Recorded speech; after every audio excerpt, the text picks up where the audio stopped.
Mon fiancé a annoncé, je reporte le mariage parce que je ne suis pas sûr. J'ai respecté cela jusqu'à ce que je trouve des enregistrements de la caméra Ring le montrant. Train de planifier un autre mariage avec ma cousine pour la même date. Je m'appelle Cassandra Aye. J'ai 32 ans. 8 semaines. C'est le temps qui restait avant mon mariage. La date qui avait été entourée sur les calendriers, imprimée sur les invitations. Et que je gardais tranquillement dans mon esprit comme une promesse que j'avais déjà commencé à vivre. Le lieu était réservé. Le traiteur était payé. Les billets d'avion pour la lune de miel attendaient dans ma boîte de réception comme un compte à rebours. J'essayais de ne pas les regarder trop souvent parce que cela rendait tout trop réel, trop proche. Comme si en les fixant trop fort, quelque chose pourrait se briser. 5 ans ensemble, 1 an de fiançailles. Nous n'étions pas des enfants. Nous n'étions pas un couple tumultueux et désordonné. Alimenté par l'alchimie et les mauvaises décisions. Nous étions stables, intentionnels, le genre de couple que les gens montraient du doigt en disant « Ça a du sens ». J'y crois aussi. Alors, quand mon fiancé, Liam Mersey, 31 ans, l'homme que je pensais connaître mieux que quiconque, m'a demandé si nous pouvions parler 1 minute, je ne me suis pas préparé au choc. J'étais dans la cuisine en train de rincer une tasse. Écoutant à moitié le bourdonnement du lave-vaisselle, pensant au détail le plus stupide de tous. À savoir si le fleuriste serait capable de trouver la nuance exacte d'ivoire que Liam avait insisté être plus nette que le crème. Il ne s'est pas assis tout de suite.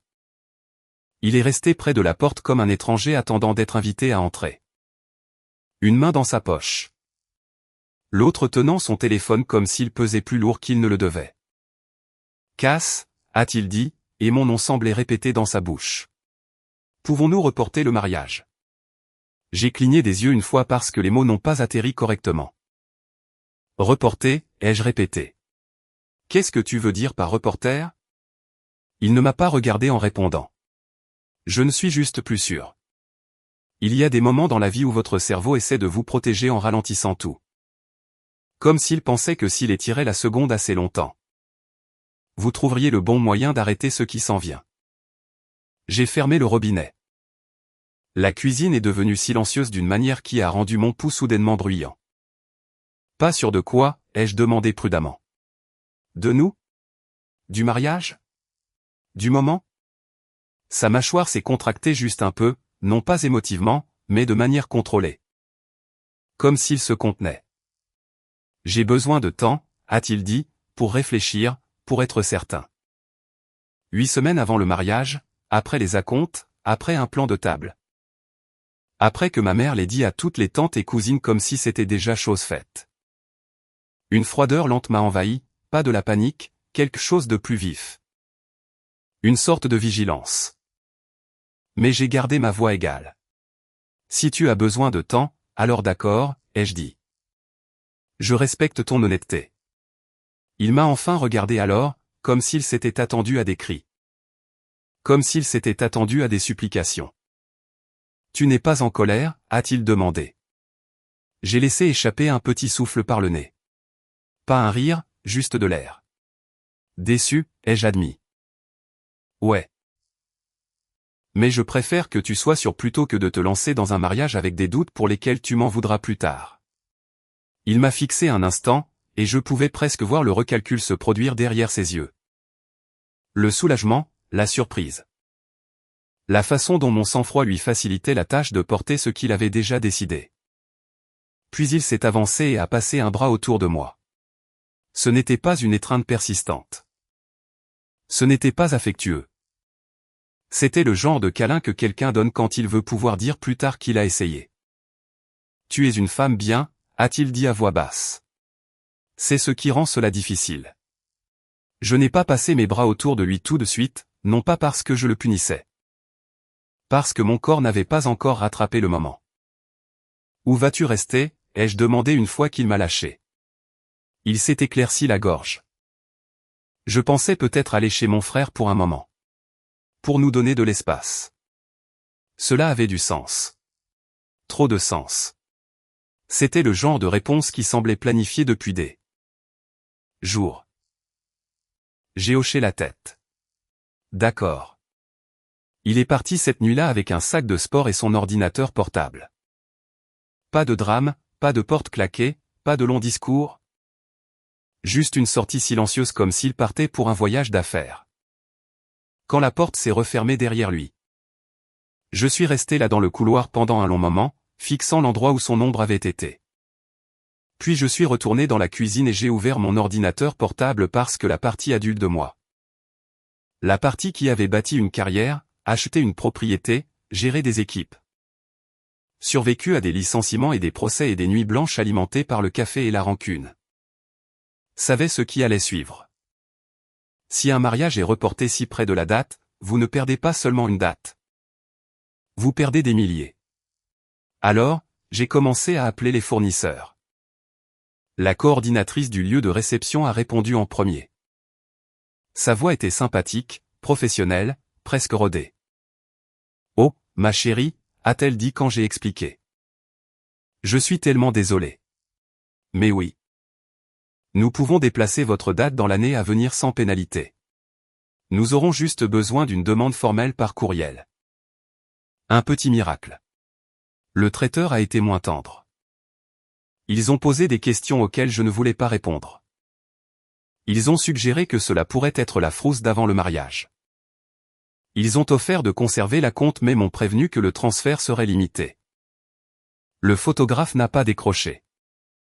La fleuriste, si, et sa première réponse a été « Est-ce que tout va bien ?» Je continuais à répéter la même phrase. Nous reportons.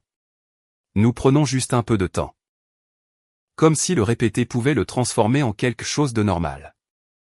À minuit, ma voix semblait éraillée. Mes yeux ne piquaient pas à cause des larmes. Ils piquaient à force de fixer un écran pendant que mon cerveau tournait en rond en essayant de donner un sens à un homme que j'avais aimé pendant une demi-décennie décidant soudainement qu'il n'était pas sûr. Je suis allé me coucher seul et je n'ai pas dormi. Non pas parce que je sanglotais dans mon oreiller. Non pas parce que je tournais en rond comme un cliché. Mais parce que mon esprit ne cessait de faire ce qu'il fait de mieux, chercher des schémas. Le lendemain matin. Je me suis réveillé avec un mal de tête et le genre d'épuisement lourd qui ne vient pas du manque de sommeil.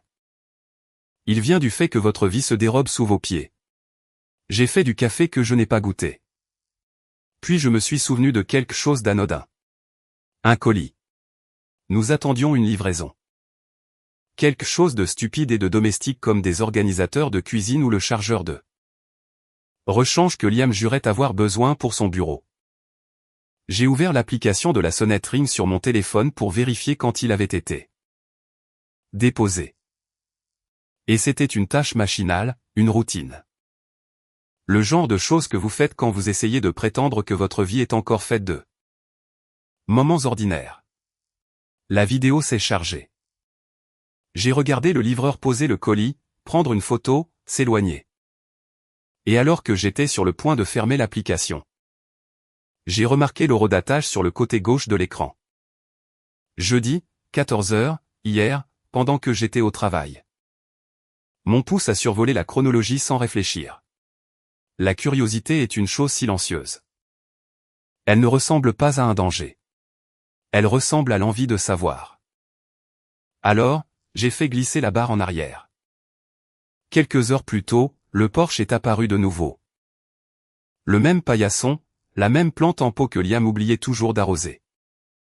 Puis quelqu'un est entré dans le cadre. Une femme, pas une inconnue, pas quelqu'un qui passait. Quelqu'un que j'avais serré dans mes bras lors des dîners de famille. Quelqu'un avec qui j'avais ri pendant les vacances. Quelqu'un dont le numéro était dans mon téléphone sous un nom que je n'avais jamais eu à remettre en question. Ma cousine Brianna, 30 ans. Elle s'est approchée de ma porte d'entrée comme si elle était chez elle. Et puis la porte s'est ouverte de l'intérieur. Liam était là, mon fiancé. Il n'avait pas l'air surpris de la voir. Il n'a pas hésité. Il n'a pas demandé pourquoi elle était là. Il a souri et elle s'est penchée. Pas pour une salutation, pas pour un baiser poli sur la joue. Elle a attrapé le devant de sa chemise et l'a tiré contre elle comme si elle l'avait fait 100 fois. Et il l'a embrassée en retour comme s'il n'avait pas de mariage dans 8 semaines. Comme si je n'existais pas du tout. Ma tasse de café a glissé dans ma main et a heurté le comptoir avec un bruit sourd. Le son était faible, mais à l'intérieur de ma poitrine. Quelque chose s'est brisé si nettement que c'en était silencieux. J'ai fixé mon téléphone alors que la vidéo continuait de tourner. Comme si mes yeux pouvaient dévoir. Si seulement je ne clignais pas des yeux. Puis mes mains ont commencé à trembler, non pas de faiblesse, mais d'adrénaline. Comme si mon corps comprenait enfin qu'on lui avait menti. J'ai fait défiler la chronologie encore et encore et encore. Chaque fois que Brianna apparaissait, c'était toujours la même chose. En pleine journée, pendant que j'étais parti, pendant que je travaillais. Pendant que je construisais la vie que Liam vivait à l'intérieur. Parfois, elle restait 20 minutes, parfois des heures. Et en regardant le schéma, une pensée ne cessait de s'imposer. Plus froide que n'importe quel chagrin. Il n'a pas reporté le mariage parce qu'il n'était pas sûr. Il l'a reporté parce qu'il gagnait du temps. Du temps pour finir quelque chose qu'il avait déjà commencé. J'ai posé le téléphone sur le comptoir comme s'il était dangereux. Puis je l'ai repris parce qu'une fois que vous voyez une fissure, vous ne vous arrêtez pas à la première. Vous continuez à chercher et vous continuez à creuser. Même quand vous savez déjà que ça va faire mal. Je suis resté assise sur le sol de la cuisine pendant un long moment après ça. Sans pleurer, sans faire les 100 pas, juste assise, le dos contre le meuble. Le téléphone à la main, regardant les mêmes 30 secondes de vidéo en boucle. Comme si mon cerveau essayait de les mémoriser, comme si en les étudiant assez fort, elles finiraient par cesser d'être réelles. Ce n'est pas arrivé. La main de Brianna dans la chemise de Liam. La façon dont ses épaules se détendaient quand il la voyait, la familiarité, le manque d'urgence. C'est la partie qui faisait le plus mal. Ce n'était pas une erreur. Ce n'était pas un manquement ponctuel au jugement. C'était une routine. Je me suis levé lentement, les genoux raides. Et j'ai posé le téléphone sur le comptoir comme si j'avais besoin de distance pour penser clairement. Puis j'ai fait la chose que les gens aiment prétendre qu'ils ne feraient pas. J'y suis retourné. J'ai fait défiler plus tôt dans la semaine. Puis plus tôt que ça, lundi, dimanche, le jeudi précédent. Chaque clip était estampillé de la même trahison silencieuse. Des visites en milieu de journée, aucune hésitation à la porte, aucune vérification de la rue. Parfois, il riait avant même de franchir le seuil. Comme si ma maison était un secret partagé entre eux. À un moment donné, Brianna est arrivée en portant une housse à vêtements. J'ai mis la vidéo en pause et me suis penché plus près de l'écran. Pas une robe, pas des sacs de course. Une longue housse à vêtements structurée, du genre utilisé pour les costumes. Liam la lui a prise, l'a soulevée brièvement, a hoché la tête. Ils ont disparu à l'intérieur ensemble. Ma gorge s'est serrée, non pas de larmes, mais de reconnaissance. Costume. Mon esprit a bondi en avant que je puisse l'arrêter.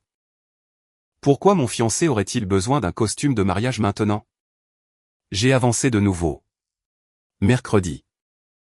C'est là que j'ai vu le clip qui a finalement rompu le dernier fil qui tenait mon doute. Ils se tenaient sur le porche ensemble, épaule contre épaule. Brianna tenait son téléphone entre eux, faisant défiler l'écran. Liam se penchait près d'elle, non pas de manière intime, mais attentive, concentrée. J'ai zoomé. Dieu merci pour la résolution 4K. Il a fallu une seconde à mes yeux pour s'adapter. Puis l'écran est devenu plus net et les mots sont devenus clairs. Un site web de lieu de réception. Police élégante avec empattement. Fond beige doux. Une galerie défilante de jardins manucurés et d'arches en pierre blanche. Lockridge Atelier. Un des lieux de mariage les plus chers en dehors de la ville. Je le savais parce que ma mère m'avait envoyé le lien il y a des mois en disant « trop cher mais ». Magnifique. Ma poitrine s'est serrée alors que je zoomais davantage. Là, en haut du formulaire de réservation. Date sélectionnée, 14 octobre. Ma date de mariage. Notre date de mariage. Je me suis assise si brusquement que la chaise derrière moi a raclé le sol. Non, ai-je dit à voix haute à personne. Non, non, non. Mais l'écran n'a pas changé.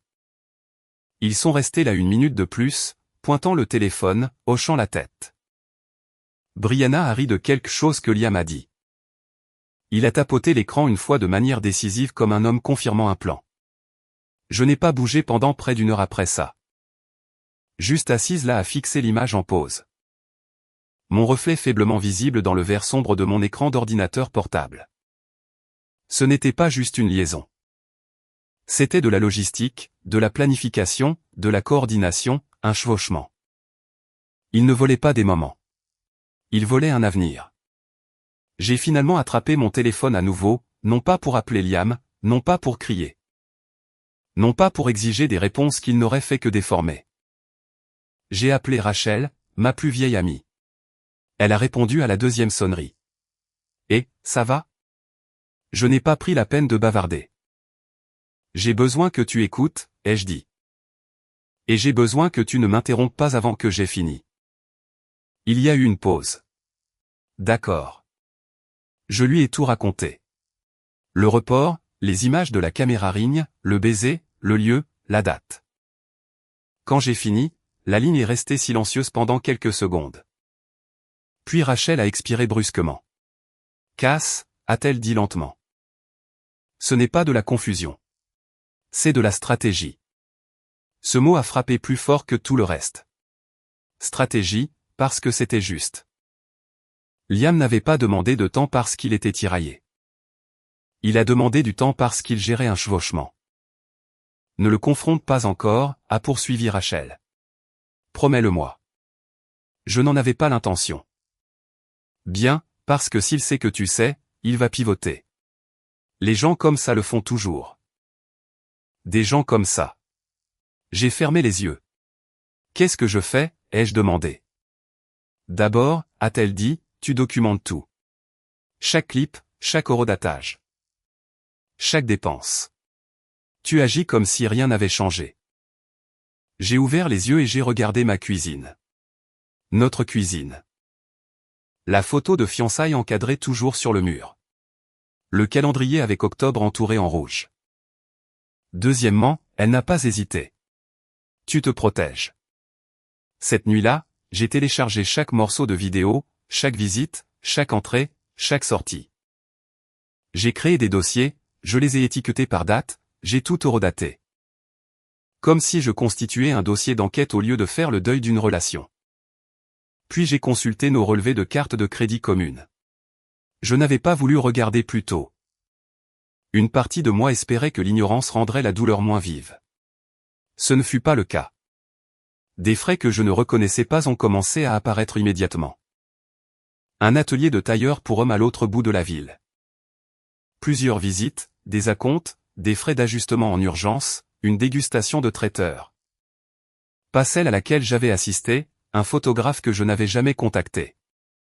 Chaque ligne de dépense ressemblait à une empreinte digitale laissée sur une scène de crime. Et entrelacé dans tout ça, il y avait le même schéma. Ma carte, mon argent, mon mariage utilisé pour financer le leur. Vers minuit, mon téléphone a vibré. Un SMS de Liam. J'espère que tu as passé une bonne journée. Je suis toujours en train de réfléchir. Je t'aime. J'ai fixé l'écran, mon visage calme, mon pouls régulier. Puis j'ai répondu. Je comprends. Prends tout le temps dont tu as besoin. J'ai regardé la notification distribuée apparaître. Puis j'ai retourné mon téléphone sur la table. Parce que si Liam pensait qu'il était le seul capable d'attendre, il m'avait gravement sous-estimé. Je n'allais pas le confronter. J'allais le laisser continuer à parler. Le laisser continuer à planifier. Le laisser se diriger tout droit vers la vérité avec des témoins. Et quand il réaliserait enfin ce que je savais, ce ne serait pas en privé. Ce serait quelque part où il ne pourrait pas réécrire l'histoire. Une fois que vous cessez de regarder quelqu'un à travers le prisme de l'amour, l'image devient rapidement plus nette. Le lendemain matin, je ne cherchais plus de preuves. J'en avais. Ce que je faisais maintenant était quelque chose de plus froid. De bien plus dangereux pour Liam et Brianna que la colère ne pourrait jamais l'être. Je cartographiais leur comportement. J'ai pris ma journée de congé sans dire à personne pourquoi. J'ai pris une douche, je me suis habillé, j'ai fait mon lit, des choses normales. Des choses pour me recentrer. Si je me laissais aller, je manquerais des détails. Et les détails étaient tout. J'ai ouvert mon ordinateur portable et j'ai commencé une feuille de calcul. Date, heure, clip vidéo, frais de carte de crédit. Au début, cela semblait excessif, dramatique, comme si je surréagissais. Puis le schéma est apparu. Les visites de Brianna avaient presque toujours lieu entre 11h30 et 15h. La fenêtre de temps où Liam savait que je ne serais jamais à la maison. Parfois, elle venait directement du travail, encore en tenue de bureau. D'autres fois, elle portait un jean et des lunettes de soleil comme si elle faisait des courses. Il ne vérifiait jamais la rue avant d'ouvrir la porte. Cela m'en disait plus que n'importe quel baiser. Les gens qui ont peur deviennent prudents. Les gens qui se sentent en droit de tout deviennent négligents. J'ai parcouru les textos familiaux des derniers mois. Quelque chose que je n'avais jamais pris la peine de faire auparavant.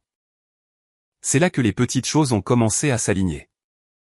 Brianna déclinant un brunch à la dernière minute. Ses urgences professionnelles soudaines. La façon dont elle était devenue étrangement silencieuse chaque fois que l'on parlait du mariage. Pas d'opinion, pas d'enthousiasme, juste un sourire poli et un changement rapide de sujet. À l'époque, j'avais pensé qu'elle était respectueuse. Maintenant, je voyais ce que c'était. De l'évitement. Elle ne voulait pas entendre parler de mon mariage parce qu'elle en planifiait un pour elle-même. Avec mon fiancé à ma date. J'ai fermé les yeux et expiré lentement par le nez. Puis j'ai passé l'appel que j'avais reporté. Rachel, ai-je dit quand elle a décroché, j'ai besoin d'une faveur. Dis-moi. Je veux savoir s'il y a une chance que je rate quelque chose. Une explication qui n'implique pas la trahison et la fraude. Elle n'a pas mâché ses mots. Cass, la seule chose que tu rates, c'est depuis combien de temps il mente. Cette nuit-là, j'ai fait quelque chose dont je n'étais pas fier. Mais dont je n'avais pas honte non plus. J'ai créé une adresse électronique jetable. Simple, générique, sans lien avec moi. Puis j'ai contacté l'Oakridge Atelier. Bonjour. Je me renseigne sur la disponibilité pour le 14 octobre de l'année prochaine. Cordialement. Monsieur Morrison. J'ai choisi le nom avec soin. Le nom de famille de Liam. J'ai cliqué sur envoyer et j'ai attendu. Ils ont répondu en moins de 2 heures. Poli, professionnel, enjoué. Merci de votre intérêt. Le 14 octobre est actuellement réservé avec un acompte pour le mariage. Morrison Aye. Veuillez nous faire savoir si vous souhaitez être ajouté à la liste d'attente. Mes mains n'ont pas tremblé cette fois. Elles étaient stables, presque engourdies. Parce que cela confirmait la dernière chose que j'essayais de ne pas croire. Ils ne parlaient pas seulement d'un mariage. Ils avaient déjà versé de l'argent. Mon argent. J'ai transféré le courriel à moi-même, j'ai sauvegardé des captures d'écran. J'ai tout archivé 2 fois. Puis j'ai ouvert Instagram. Le compte de Brianna était privé, ou du moins c'est ce qu'elle pensait. Elle avait oublié une chose. Il y a 3 ans, quand elle avait brièvement quitté les médias sociaux. Elle avait accepté une demande de suivi d'un compte que j'utilisais pour des recherches professionnelles. Je ne m'étais jamais désabonné. Elle ne m'avait jamais supprimé. Ses stories sont apparues immédiatement.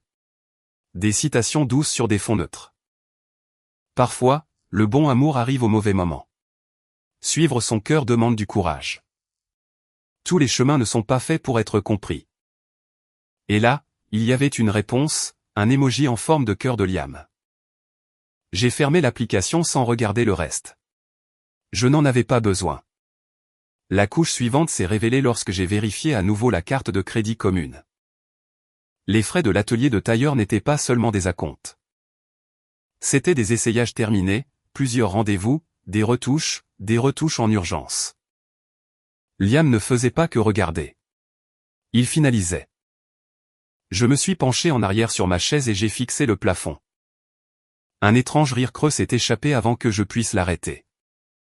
Il n'avait pas reporté mon mariage parce qu'il n'était pas sûr. Il l'avait reporté parce qu'il en avait déjà un, juste pas avec moi. Vers midi, mon téléphone a vibré. Un SMS de Liam. Je pense à toi. C'est plus difficile que je ne le pensais. J'ai fixé les mots, puis j'ai répondu, je sais. Prends ton temps. Cet après-midi-là. J'ai préparé un petit sac et je me suis rendu dans un café à quelques pâtés de maison de chez moi. Un endroit avec une terrasse et une vue dégagée sur la rue. À 12h47, la voiture de Brianna s'est garée. À 12h49, elle s'est dirigée vers ma porte d'entrée. À 12h50, Liam l'a laissée entrer. Je n'ai pas ressenti de colère en voyant cela en direct. J'ai ressenti de la clarté. 3 heures plus tard, ils sont partis ensemble. Sans se presser, sans se cacher, leurs mains se frôlant, à l'aise. Je les ai suivis à distance. Pas assez près pour être remarqués, juste assez près pour voir où ils allaient. Ils se sont garés devant une vitrine élégante avec du verre foncé et des lettres dorées discrètes. Un atelier de tailleur pour hommes. Du genre qui fait de la publicité pour des costumes de mariage sur mesure. Liam est sorti le premier, a redressé sa veste, a vérifié son téléphone. Brianna a suivi, ajustant ses lunettes de soleil. Ils sont entrés ensemble. Je ne suis pas entré. Je n'en avais pas besoin. 40 minutes plus tard, ils sont ressortis. Liam était au téléphone, la voix basse, mais confiante. Ouais, a-t-il dit. 14 octobre. Tout avance. Il a fait une pause, a écouté, puis a ajouté, non, ne t'inquiète pas pour ça.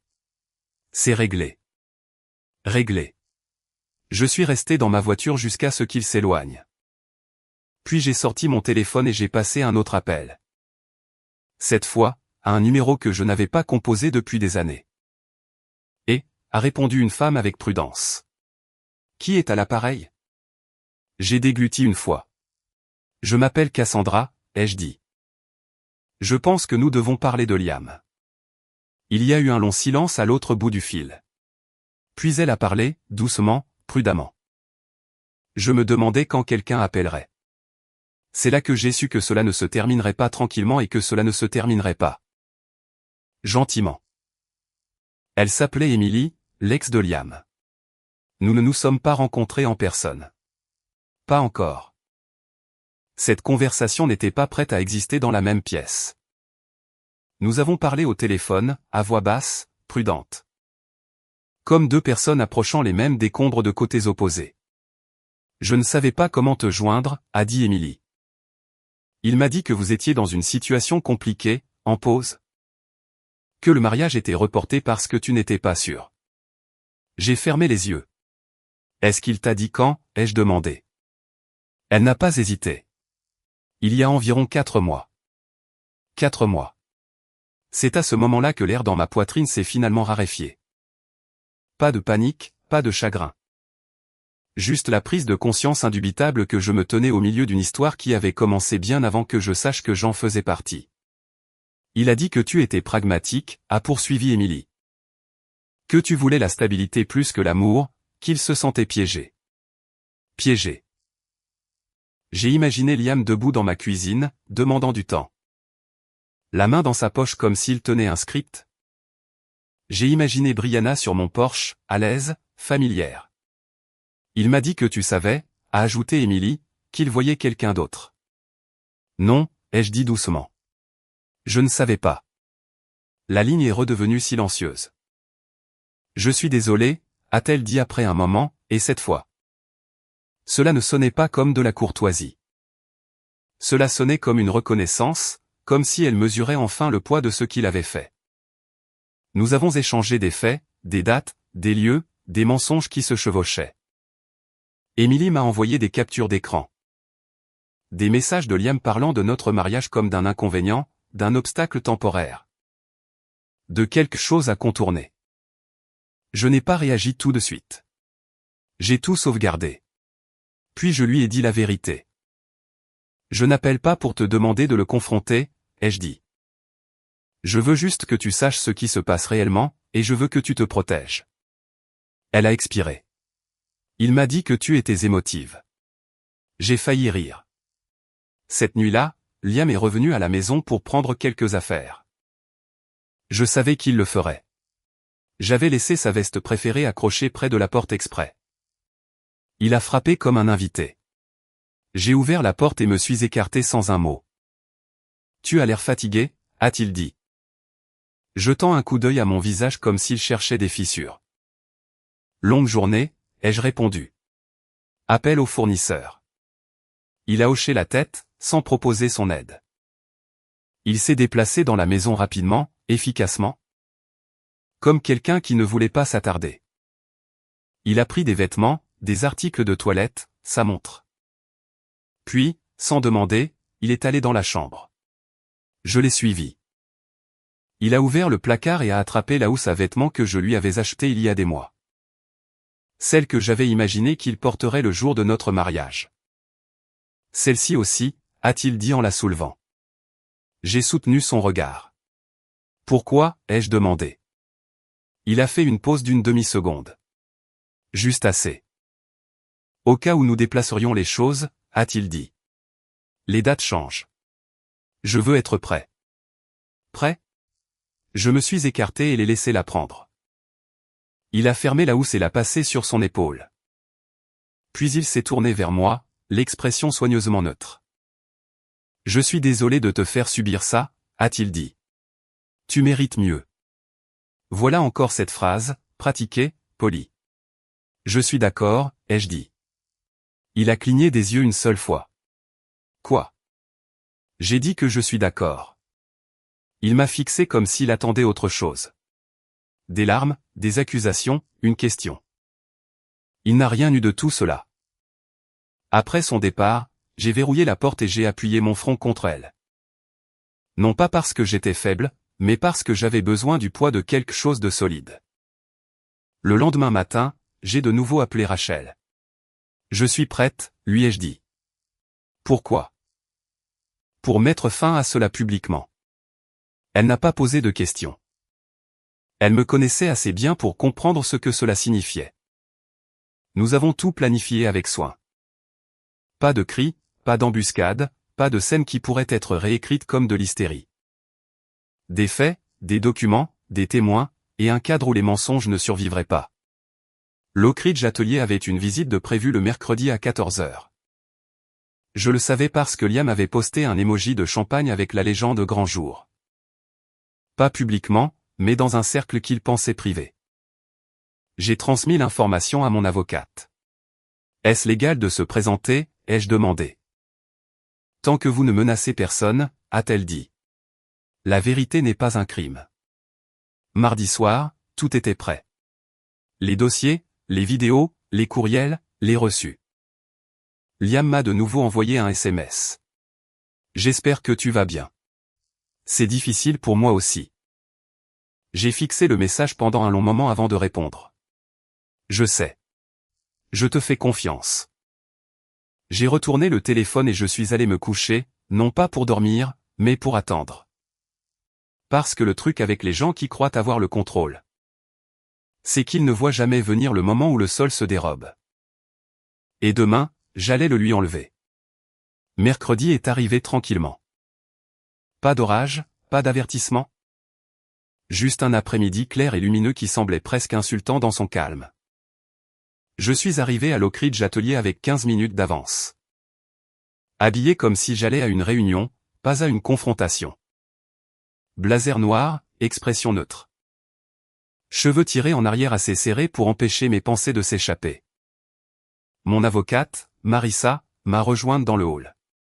Elle ne m'a pas demandé si j'allais bien. Elle ne m'a pas offert de réconfort. Elle m'a tendu un mince dossier et a dit, tout est en ordre. C'était tout ce dont j'avais besoin. Nous nous sommes assises dans une paire de fauteuils bas près de l'entrée. Assez près pour voir la porte, mais assez en retrait pour nous fondre dans le décor. Le hall sentait l'eucalyptus et l'argent. Sol en pierre blanche, musique instrumentale douce. Le genre d'endroit conçu pour faire croire aux gens que leur bonheur durerait éternellement. À 14h07, la porte s'est ouverte. Liam est entré le premier, veste de costume impeccable, posture confiante. Le même homme qui s'était tenu dans ma cuisine en demandant du temps. se déplaçant maintenant avec la certitude de quelqu'un qui pensait que son plan fonctionnait. Brianna la suivit, la main posée légèrement sur son coude comme si elle en avait gagné le droit. Elle avait l'air satisfaite. Pas nerveuse, pas prudente. Satisfaite. Ils se sont enregistrés à la réception. Je l'ai entendu clairement. Bonjour, nous sommes ici pour le rendez-vous Merceaille. Aïe, mon nom de famille, utilisé sans hésitation. La coordinatrice, une femme dans la quarantaine avec un sourire impeccable, leur a souri. Bien sûr. Nous sommes ravis de vous faire visiter l'espace aujourd'hui. Elle a fait un geste vers un couloir bordé de photos encadrées de mariage qui ont probablement coûté plus cher que ma première voiture. Par ici. Ils l'ont suivi. Nous aussi. La salle de visite était plus petite que ce à quoi je m'attendais, intime. Conçue pour que les couples s'imaginent à l'intérieur d'un rêve. Des fenêtres du sol au plafond, des rideaux doux. Une table déjà dressée avec des flûtes de champagne et des brochures. Bienvenue, a dit la coordinatrice d'une voix enjouée. Nous sommes ravis de vous aider à planifier votre grand jour. Elle s'est tournée vers Liam. 14 octobre, c'est bien ça? Oui, a-t-il dit sans sourciller. C'est là que je me suis avancé. En fait, ai-je dit calmement, je pense qu'il y a eu un malentendu. La pièce s'est figée. Liam s'est retourné le premier. La couleur a quitté son visage si vite que c'en était presque impressionnant. Brianna s'est raidie à côté de lui, sa main tombant de son bras. Cass, a commencé Liam. Je ne l'ai pas regardé. J'ai regardé la coordinatrice. Je m'appelle Cassandra Aye, ai-je dit d'une voix égale. Et cette date que vous réservez, elle a été réservée sous mon nom avec mon acompte. La coordinatrice a cligné des yeux, la confusion vacillant sur son expression. Je suis désolé. Marissa s'est avancée en douceur. Marissa Cole, avocate, a-t-elle dit en posant le dossier sur la table. Nous sommes ici pour régler l'utilisation frauduleuse de fonds et la fausse déclaration liée à cette réservation. Brianna a retrouvé sa voix. C'est privé, a-t-elle lâché. Vous ne pouvez pas simplement débarquer ici. Je me suis enfin tourné vers elle. Tu as débarqué chez moi pendant des mois, ai-je dit. Considérons que nous sommes quittes. Liam a fait un pas vers moi, les paumes légèrement levées, sur la défensive, pas pour s'excuser. Cass, ce n'est pas ce que tu crois. J'ai penché la tête. Tu prévois un mariage avec ma cousine à ma date en utilisant mon argent. Quelle partie de cela a besoin d'être clarifiée? Le sourire de la coordinatrice avait maintenant disparu. Je vais chercher mon directeur, a-t-elle dit rapidement. Alors qu'elle quittait la pièce, Marissa a ouvert le dossier. Elle a tout étalé avec une précision clinique. Relevé bancaire, contrat, courriel, capture d'écran. Puis elle a fait glisser son téléphone sur la table. Des images de la sonnette ring. Liam et Brianna à ma porte d'entrée. Liam la laissant entrer. Le baiser. Le visage de Brianna est devenu pâle. Ces images ont été prises sans notre consentement, a dit Liam sèchement. Elles proviennent du système de sécurité de ma cliente, a répondu Marissa. Installé légalement sur sa propriété pendant que vous y entriez sans autorisation sous de faux prétextes. La mâchoire de Liam s'est serrée. Il n'a pas argumenté davantage. Parce qu'il savait. Brianna s'est alors tournée vers lui, la voix basse et furieuse. Tu avais dit que c'était réglé. J'ai dit de ne pas s'inquiéter, a-t-il rétorqué. Je ne pensais pas qu'elle. Elle te faisait confiance, ai-je dit. Cela l'a fait taire. Le directeur est arrivé un instant plus tard. Exprimant de graves inquiétudes alors que Marissa expliquait à nouveau la situation, lentement. Clairement, sans laisser de place à une mauvaise interprétation. Quand elle a fini, le directeur a hoché la tête une fois. Je suis vraiment désolé, a-t-il dit en regardant Liam et Brianna. Mais nous ne pouvons pas procéder à une réservation dans ces circonstances. Votre réservation provisoire est annulée avec effet immédiat. Brianna a eu le souffle coupé. Vous ne pouvez pas faire ça. Nous le pouvons, a dit le directeur. Et nous le faisons. Liam s'est tourné vers moi, la colère perçant enfin à travers son contrôle. Tu n'étais pas obligé de nous humilier, a-t-il dit. C'est une affaire de famille. J'ai soutenu son regard fermement. Tu as cessé de faire partie de la famille au moment où tu as décidé de voler ma vie en pensant que je ne le remarquerai pas. Sa bouche s'est ouverte, puis s'est refermée. Parce qu'il n'y avait plus rien à dire. Alors que Marissa et moi nous tournions pour partir, Brianna m'a interpellé. Ce n'est pas fini. Je me suis arrêté à la porte et j'ai regardé en arrière. Oh, si, ça l'est, ai-je dit. Les conséquences ont juste commencé plus tôt que vous ne l'aviez prévu. Et puis je suis sorti, sans trembler, sans pleurer, juste fini. Les retombées n'ont pas attendu que la porte se referme derrière moi. Le temps que Marissa et moi arrivions au parking, mon téléphone vibrait déjà dans ma main. Les appels manqués s'empilaient comme des avertissements que j'avais choisi d'ignorer.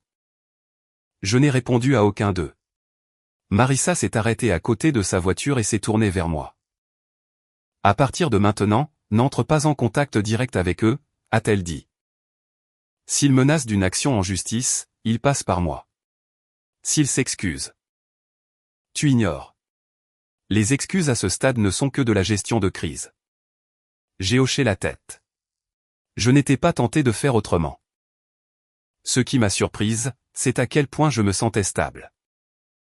Pas soulagée, pas victorieuse, juste stable. Comme si quelque chose qui vacillait depuis des mois s'était enfin mis en place. Je suis rentré chez moi en voiture et je me suis garé dans ma propre allée. La même que Brianna avait remontée avec tant d'assurance tant de fois.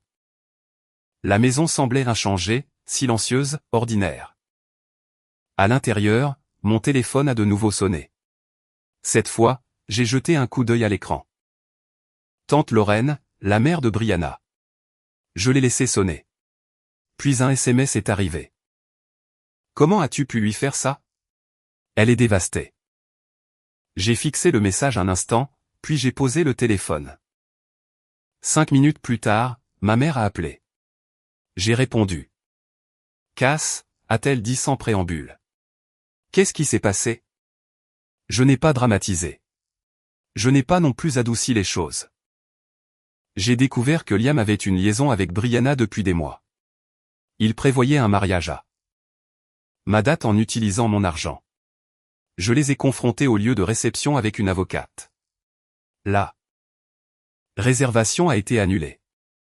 Il y a eu une pause. Puis, tu as des preuves. Oui. Envoie-les. Je l'ai fait. Elle a rappelé 10 minutes plus tard. Sa voix plus tranchante que je ne l'avais entendue depuis des années. Ne réponds pas à ta tante, a-t-elle dit. Je m'en occupe. Fidèle à sa parole. Je pouvais entendre les cris à travers le téléphone une heure plus tard quand elle m'a rappelé. Des voix fortes, des accusations qui se chevauchaient. La fureur contrôlée de ma mère tranchant net à travers tout cela. Apparemment, Lorraine savait. Pas tout, mais assez. Assez pour être complice. Le soir, l'histoire s'était propagée dans la famille comme un fil sous tension. Des cousins envoyant des messages soigneusement formulés. Des oncles appelant pour prendre des nouvelles. Une tante qui avait toujours été neutre déclarant soudainement qu'elle se doutait de quelque chose. Depuis un certain temps. Liam a de nouveau essayé cette nuit-là. Il s'est présenté à la maison. Je l'ai regardé par la fenêtre alors qu'il se tenait sur le porche, les mains dans les poches. La posture rigide. Il a frappé une fois, puis une autre. Je n'ai pas ouvert la porte. Au lieu de cela, j'ai parlé à travers elle. Tu dois partir. Cass, s'il te plaît, a-t-il dit. Nous devons parler. Non, ai-je répondu d'une voix égale. Nous n'avons pas à le faire. Je n'ai jamais voulu que ça se passe comme ça. J'ai failli rire. Tu voulais que ça se passe tranquillement, ai-je dit. C'est la seule partie qui a mal tourné. Silence. Puis son ton a changé, plus froid, sur la défensive. Tu détruis des vies à cause de ça. J'ai appuyé brièvement mon front contre la porte. Non pas parce que j'étais faible. Mais parce que je voulais qu'il comprenne à quel point c'était définitif. Je n'ai rien détruit, ai-je dit. J'ai arrêté de participer à un mensonge. Il est resté là un moment de plus, puis est parti sans un autre mot. Le lendemain matin, le nettoyage financier a commencé. J'ai de nouveau appelé les fournisseurs, cette fois avec clarté. Le traiteur a remboursé 70% de la compte sous forme d'avoir. Le photographe a accepté un remboursement de 50% après avoir vu la documentation. La fleuriste a tout remboursé. Honnêtement, a-t-elle dit doucement. J'ai vu les publications. Je ne prendrai pas son argent non plus. Vendredi après-midi, j'avais récupéré la plupart de ce que j'avais perdu. Liam, de son côté, perdait du terrain rapidement. Émilie m'a envoyé des mises à jour que je n'avais pas demandées, mais que je n'ai pas arrêtées. Elle avait déménagé de leur appartement commun, fermé leur compte d'épargne joint. Envoyé des captures d'écran à sa mère. Il est en pleine dérive, a-t-elle écrit. Et ce n'est pas beau à voir. Ce soir-là, ma tante Lorraine a finalement laissé un message vocal. Sa voix tremblait de colère. Tu as humilié cette famille, a-t-elle dit. Tu as monté tout le monde contre Brianna. Comment veux-tu que nous nous remettions de ça? Je l'ai supprimé sans répondre. Parce que la vérité était simple, même si personne ne voulait la dire à voix haute. Ils n'étaient pas contrariés par ce qui m'avait été fait. Ils étaient contrariés que cela ait été exposé. Et l'exposition a une façon de tout changer. Dimanche. La dernière chose qui me liait à l'avenir que j'avais planifié se trouvait encore dans le tiroir de ma commode. La bague de fiançailles. Je l'ai sortie, je l'ai tenue dans ma paume un moment, et je n'ai rien ressenti. Pas de nostalgie, pas de chagrin, juste du poids. J'ai refermé le tiroir. Il y aurait du temps pour ça plus tard. Pour l'instant, les conséquences continuaient de tomber. Et j'avais le sentiment que le pire n'était pas encore arrivé. La confrontation que j'attendais est arrivée le vendredi suivant. J'étais au travail quand la sécurité a appelé mon poste. Il y a un homme en bas qui vous demande, a dit le garde. Il dit s'appeler Liam. Il veut 5 minutes. J'ai fermé les yeux. Bien sûr, il choisirait mon lieu de travail. Terrain neutre, assez public pour qu'il se maîtrise. Assez contrôlé pour qu'il croie pouvoir encore gérer le récit. 5 minutes, ai-je dit, dans le café en face. Je ne lui donnais pas mon bureau. Je ne lui donnais pas d'intimité, et je ne lui donnais pas d'avantage. Il était déjà là quand je suis arrivé, debout, pas assis. Comme s'il ne voulait pas paraître trop à l'aise. Il avait l'air plus mince, pas anéanti, juste effiloché sur les bords. Merci d'avoir accepté, a-t-il dit. Je n'ai pas accepté, ai-je répondu en prenant le siège en face de lui. Tu as demandé, j'ai autorisé. Il a hoché la tête, les lèvres pincées. Posture défensive familière maintenant. Je vais aller droit au but, a-t-il dit.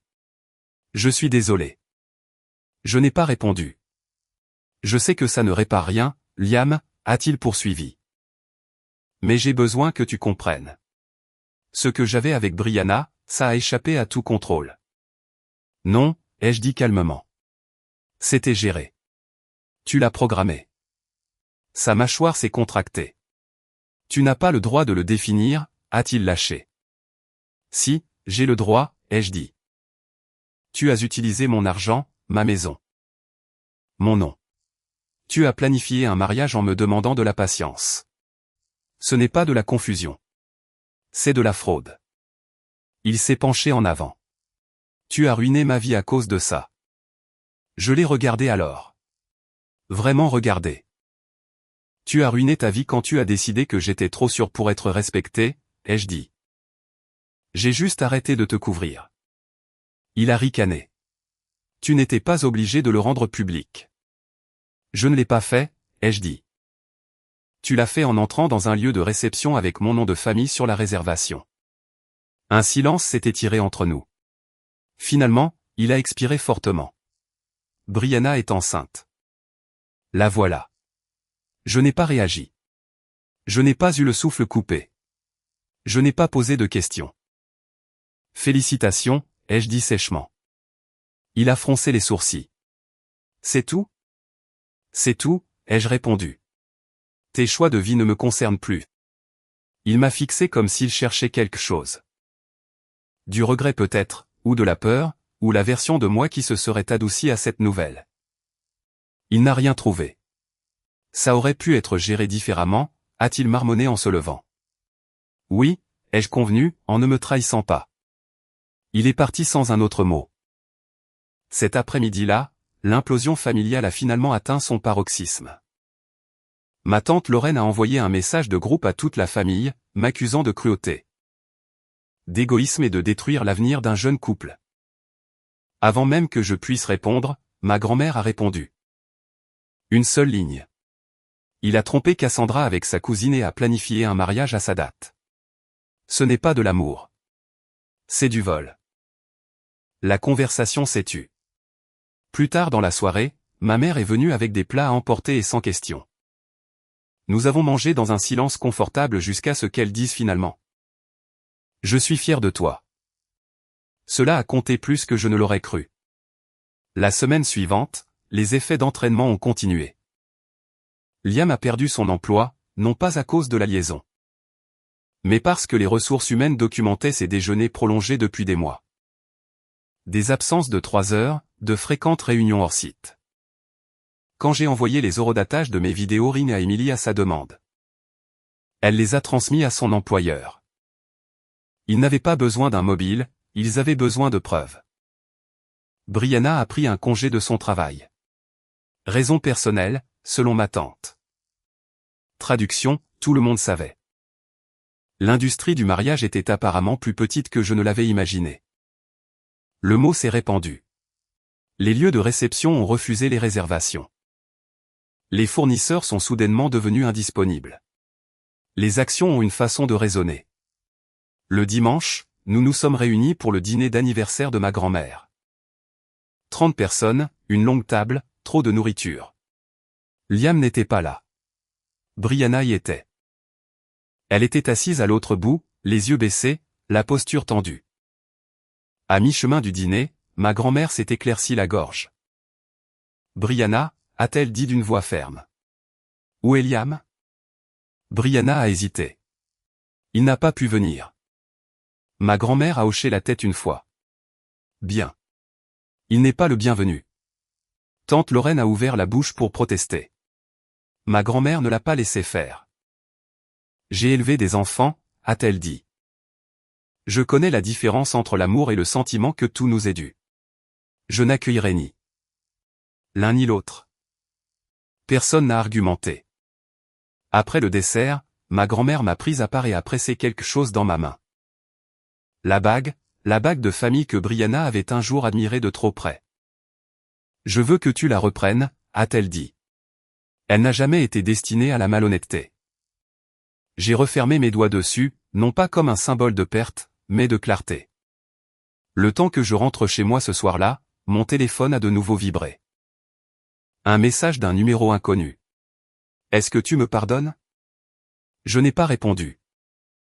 Parce que le pardon n'est pas quelque chose que l'on demande quand les conséquences arrivent. C'est quelque chose que l'on gagne bien avant qu'elles n'arrivent. Le temps que le bruit se calme, les dégâts étaient déjà installés. Cela ne s'est pas produit d'un seul coup. Il n'y a pas eu un seul moment où le monde a répliqué en disant « Voilà ce que vous méritez ». C'était plus silencieux que ça, plus lent.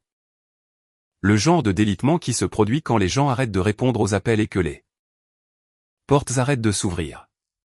Je l'ai d'abord remarqué dans l'absence, plus de textos de Liam, plus d'apparitions surprises. Plus de messages prétendant être inquiets. Quel que soit le script qu'il suivait, il était finalement à court de répliques. Emily a envoyé une dernière mise à jour une semaine plus tard. Il a encore essayé de s'excuser. Il a dit que tout avait dérapé. Je l'ai bloqué. J'en ai fini. Je n'ai pas répondu tout de suite. Quand je l'ai fait, c'était juste bien. C'était suffisant. Les remboursements du mariage sont arrivés au cours des jours suivants. Pas tout, mais assez pour que la perte ne ressemble plus à une blessure, juste à une dépense. Quelque chose de comptabilisé, quelque chose de clos. J'ai utilisé le crédit restant chez le traiteur pour le brunch d'anniversaire de ma grand-mère le mois suivant. Elle a ri quand je lui ai dit. Bien, a-t-elle dit. Au moins, quelque chose de joyeux en sort. Le travail est devenu mon encre, non pas comme une évasion, mais comme la preuve que ma vie ne s'était pas arrêtée simplement parce que quelqu'un d'autre avait essayé de la dérouter. Mon patron n'a pas posé de questions indiscrètes. Il m'a juste dit de prendre le temps dont j'avais besoin et m'a confié un nouveau projet qui exigeait de la concentration. Je l'ai accueilli avec plaisir. À la maison, j'ai décroché la photo de fiançailles du mur. Pas de manière dramatique, pas de larmes. Je l'ai descendue, je l'ai posée face contre table, et je l'ai glissée dans un tiroir. Je ne l'ai pas jetée. Je ne l'ai pas détruite. Je l'ai juste retirée de ma vue. Brianna n'a plus cherché à me contacter. D'après ce que j'ai entendu par le bouche-à-oreille familial, elle et Liam étaient toujours ensemble. Techniquement, de la manière dont les gens s'accrochent à la seule chose pour laquelle ils ont tout sacrifié. Ils essayaient de faire en sorte que ça marche. Pas de lieu de réception, pas de fournisseurs, pas de parents enthousiastes. Juste deux personnes face aux conséquences de leur propre choix. Se demandant pourquoi cela ne ressemblait pas à une victoire. Ma tante Lorraine a cessé de parler à ma mère. Ma mère n'en a pas perdu le sommeil. Les ordures n'annoncent pas quand elles se sortent elles-mêmes, a-t-elle dit. Elles partent, c'est tout. Un jeudi soir tranquille, j'ai finalement ouvert le tiroir et j'ai sorti la bague de fiançailles. Je l'ai tenue sous la lumière de la cuisine et je l'ai examinée comme si elle appartenait à quelqu'un d'autre. Pas de colère, pas de sentiment, juste un objet lié à une version de ma vie qui n'existait plus. Le lendemain, je l'ai vendue, non pas à un prêteur sur gage, mais à un bijoutier légitime qui n'a pas posé de questions et n'a pas offert de condoléances. J'ai fait don de l'argent à une petite organisation de soutien pour les personnes confrontées à la trahison et à l'abus financier.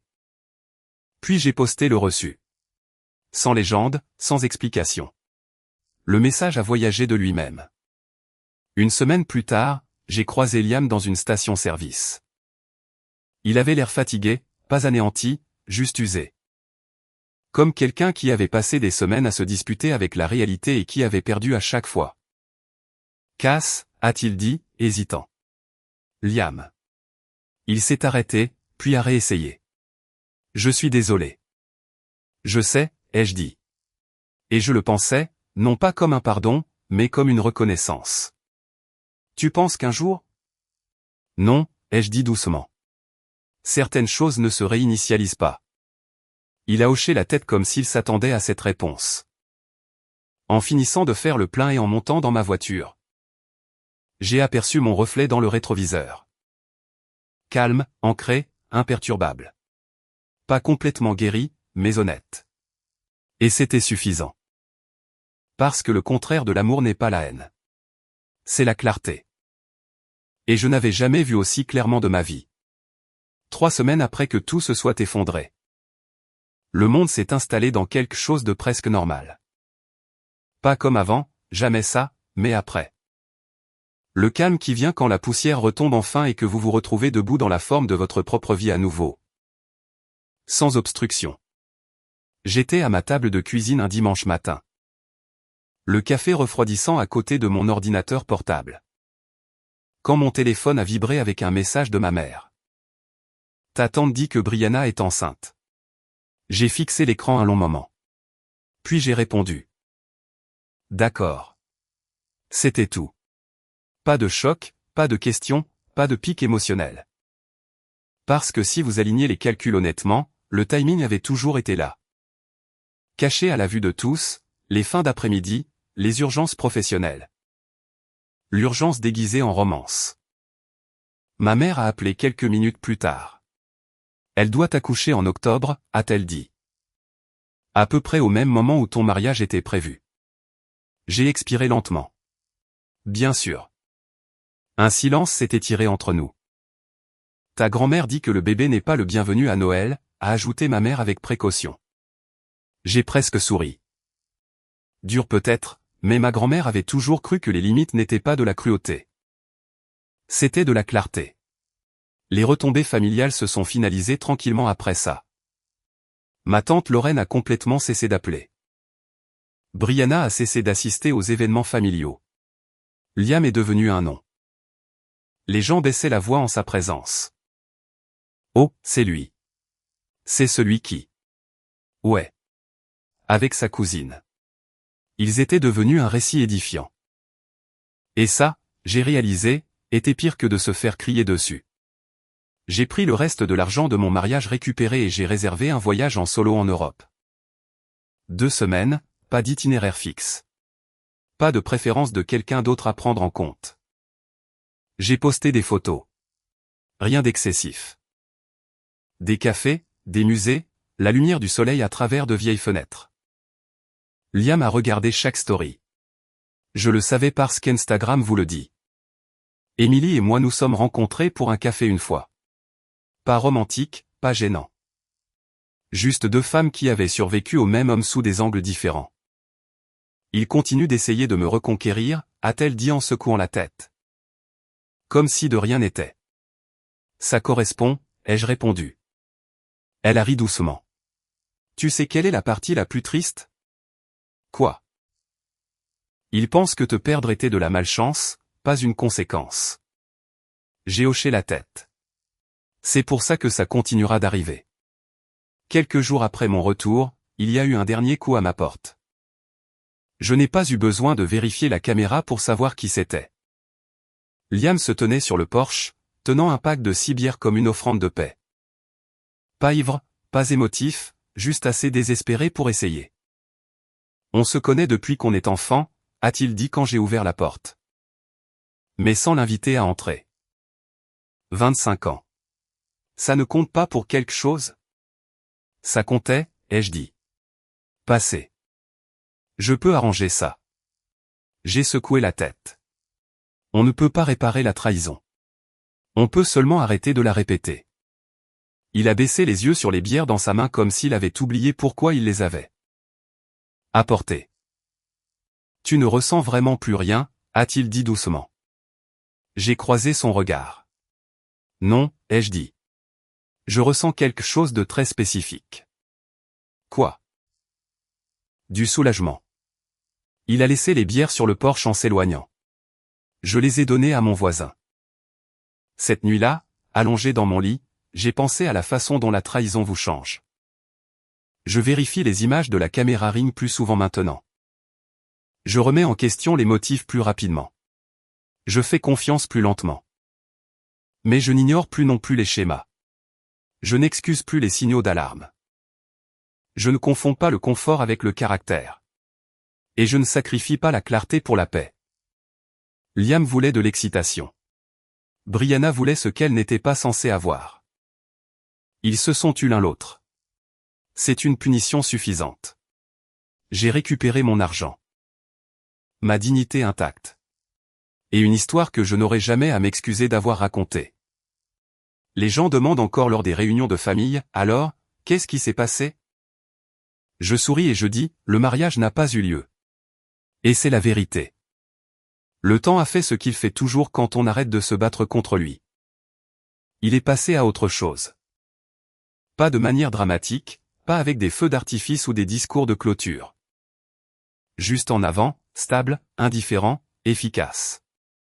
Quelques mois après tout. Ma vie a cessé d'être le lendemain pour redevenir simplement la mienne. Le travail s'est stabilisé. J'ai accepté un poste de direction que je convoitais discrètement depuis des années. Mais dans lequel je n'avais jamais osé me lancer parce que j'étais en train de planifier un mariage à la place. C'est drôle comme l'espace mental s'ouvre quand on ne porte plus les secrets de quelqu'un d'autre. Les réunions de famille se sont adaptées. Il y avait de nouvelles dispositions de table, des sujets sur lesquels nous ne nous attardions pas. Des noms qui ont cessé d'être mentionnés et moins nécessaires. Personne ne les défendait plus. Cette partie a compté plus que je ne l'aurais cru. J'ai entendu par le bouche à oreille que Liam et Brianna étaient toujours ensemble, techniquement. Vivant chez ses parents, se disputant à propos de l'argent, de la confiance. Et pourquoi les choses ne semblaient pas aussi romantiques maintenant qu'il n'y avait plus rien à voler. La réalité a une façon d'épuiser l'excitation des gens qui confondent le secret avec la passion. Un après-midi, des mois plus tard, j'ai de nouveau croisé ma grand-mère. Nous plions le linge ensemble chez elle, quelque chose de calme, d'ordinaire. Elle m'a regardé par-dessus ses lunettes et a dit, « Tu sais, tu n'as pas perdu un mariage. » J'ai attendu. « Tu as échappé à un mariage qui t'aurait mangé toute crue. » J'ai hoché la tête. Cette nuit-là, j'ai supprimé les images de la caméra Ring de mon téléphone. Non pas parce que j'étais dans le déni, mais parce que je n'en avais plus besoin. Les preuves avaient fait leur travail.